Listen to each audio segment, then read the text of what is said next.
Hello everyone, my name is Ben, and today I'm going to be showing you my book inventory management system that I created using C++, Qt, and PostgreSQL.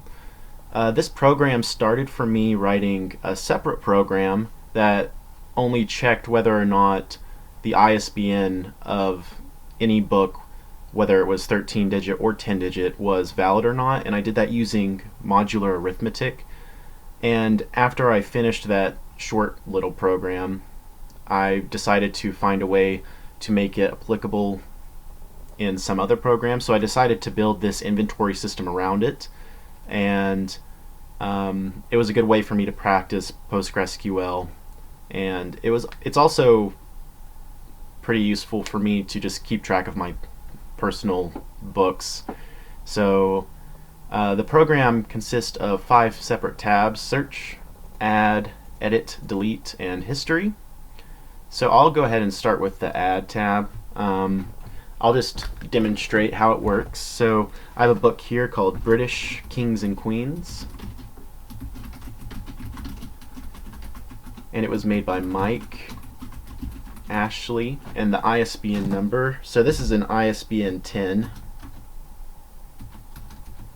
20347, and then I'll say I have 1 copy. Now let's say I accidentally mistype one of the digits, and that's one of the most common types of errors, along with switching 2 digits. But let's say I just mess up one of the digits. What happens? So I'll hit save, and it says invalid ISBN.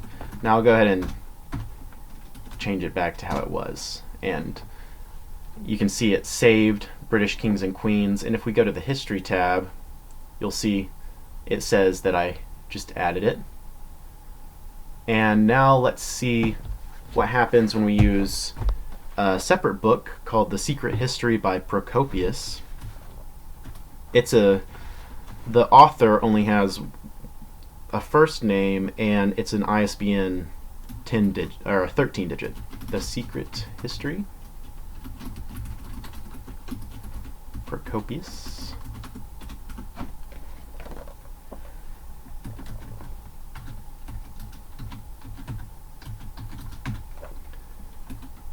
And again, I'll mess it up right there just to show you that the error checking works.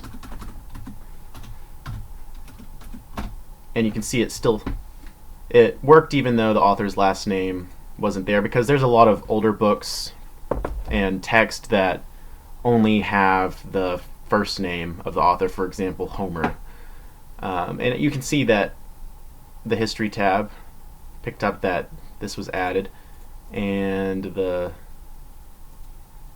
search tab, I'll go ahead and show you how the search tab works. Or let's say that we tried to add this book again. I'll go ahead and show you that. And you can see it doesn't allow you to add the book because this ISBN already exists. So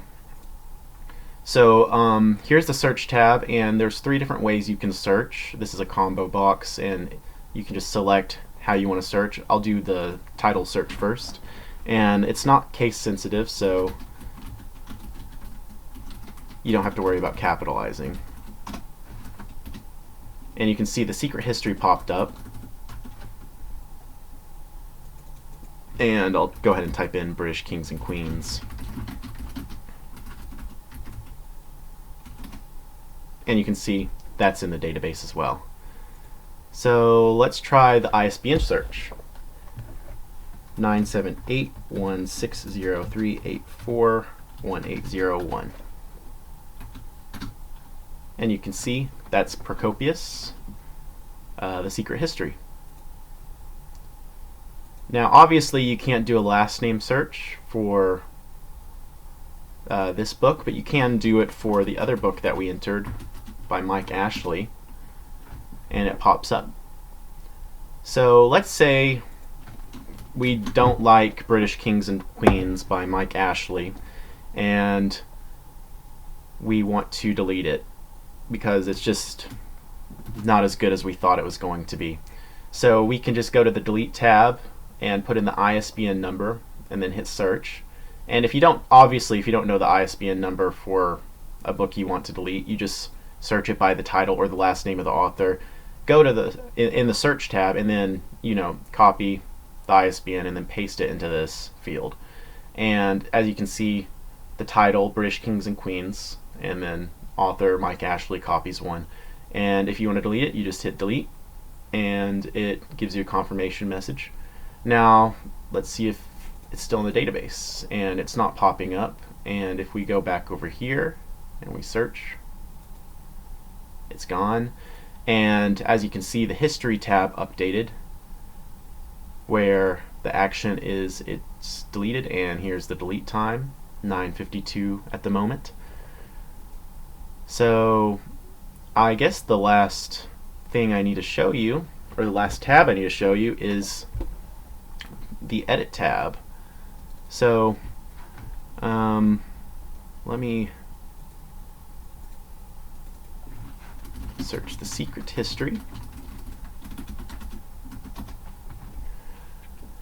So it works kind of the same way as the delete tab, and you just have to go find the ISBN, and then you enter the ISBN here. And let's say we want to give Procopius a last name because we don't like it when people don't have last names. And as you can see, it's a read-only field. And the only way to edit this is to go ahead and check that box, and it'll allow you to edit that. And the reason I decided to add these boxes on the side to allow you to edit a certain field is because I figured the best way to, if someone was adjusting the amount of copies that they had in the inventory, say if this is used for a bookstore or something to keep track of their inventory, then you would probably be coming to the edit tab a lot, and you don't want to accidentally change the title or the first name or the last name of the author. And there's no need to change the ISBN ever because that's attached to the book, and if you wanted to get rid of that, you would just need to delete the book and then add it a different way. But there's no reason to ever change the ISBN because it's checked when it's entered into the database whether it's valid or not, so there's no reason. But let's say you want to add a last name, so I'll just give him the last name of Smith, I guess. And then you hit save, and it saved the changes to the secret history by Procopius Smith. And let's search by last name to see if that worked. Yep, Procopius Smith, and as you can see, pops up the secret history, and it shows you that we edited it. So I don't really want to keep that though. But like I was saying, sorry I got sidetracked, but the way that you would probably want to adjust your inventory numbers is to come to the edit tab and do that. And you don't want to accidentally be changing the other fields if you're changing the amount that's in your inventory. So I figured the best way to do that is just to make them read only unless you specifically say you want to edit that tab. And I decided to also keep the check active after you hit the save button, because if you get, say, a shipment of books in, you're probably going to be adjusting inventory for a bunch of different books, so you don't want to have to keep checking the same box over and over and over, because you'll probably, maybe say you got 10 copies of Procopius, The Secret History, or 20 copies of British Kings and Queens. You don't want to have to enter in the ISBN for both of those and then hit the checkbox. You want to just hit the checkbox once and then enter the ISBN for both of those and edit both of those. I figured that was the best way to implement that, and I'll go ahead and put 1 because I only have 1 copy of that book. And let's see if it worked. History, The Secret History by Procopius. That's not on the history tab, but it does show you that it was edited and the time that it was edited. And here's all the edits that I've done just for making sure that the program works correctly. But that's pretty much the entire program. There's still some stuff I'm planning on adding to it. It's a link to the source code is available on GitHub. I'll have a link to that, and I'll also have a link to the ISBN Wikipedia article, so you can see how I did the calculations to check whether or not the ISBN 10-digit or 13-digit was valid using modular arithmetic. So thanks for watching this video, and I hope that you find some use for my program. Thanks.